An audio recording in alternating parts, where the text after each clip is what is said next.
靈修分享一碗紅豆湯的代價，輕看與看重。創世記25:27-34，兩個孩子漸漸長大，以掃善於打獵，常在田野；雅各為人安靜，常住在帳棚裏。以撒愛以掃，因為常吃他的野味；利百加卻愛雅各。有一天，雅各熬了湯，以掃從田野回來，疲憊不堪。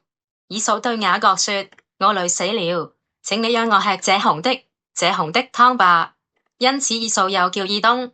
雅各說：你今日把長子的名分賣給我吧。以掃說：看啊，我快要死了，這長子的名分對我有什麼用呢？雅各說：你今日對我起誓吧。以掃就向他起誓，把長子的名分賣給了雅各。於是雅各把餅和豆湯給了以掃，以掃吃喝以後，起來走了。這樣，以掃輕看他長子的名分。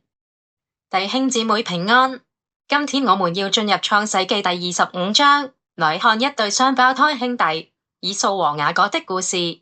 這段經文我們可能很熟悉，就是一碗紅豆湯換長子名分的事件。但透過今天的背景研究，我們要從中挖掘更深的屬靈功課。我們是否也在不知不覺中，為了眼前的滿足，賣掉了神給我們的寶貴福分？以撒結婚時40歲，但他直到60歲才生下孩子，這中間有20年的等待。雖然經文只用了一節帶過，但這代表了以撒20年懇切的禱告。這兩個孩子是神回應禱告的奇蹟。然而，這兩個孩子長大後截然不同。哥哥以掃是個豪邁的獵人，常在野外；弟弟雅各則是個安靜的人，心思深沉，常在帳篷裏。這裡也讓我們看到一個家庭的隱憂，父母的偏心。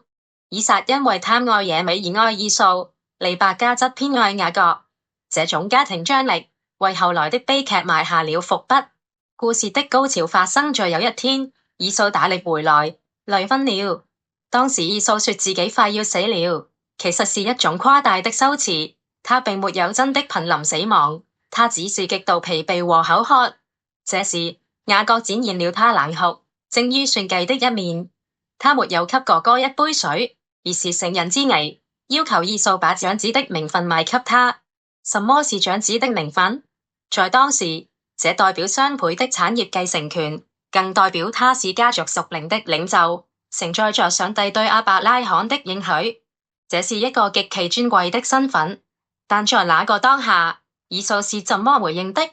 他說：我將要死，這長子的名分於我有什麼益處呢？於是交易完成了，雅各給了以掃餅和紅豆湯。經文用了4個連續的動詞來描述以掃的動作：吃了、喝了、起來、走了。聖經最後給了一句非常沉重的評論，這就是以掃輕看了他長子的名分。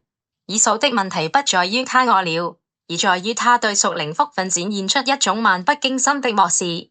他為了滿足當下肉體的慾望，一碗湯，毫不猶豫地拋棄了長遠的神聖的祝福。你的紅豆湯是什麼？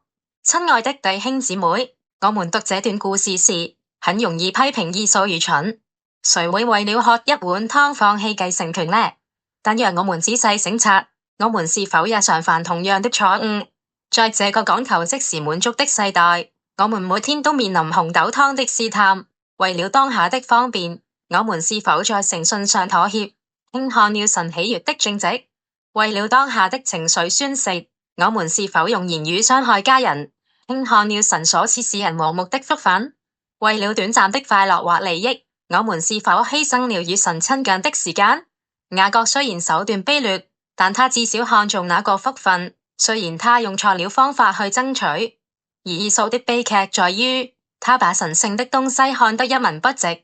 今天，讓我們在神面前安靜。神已經把那極重無比永遠的榮耀應許給了我們。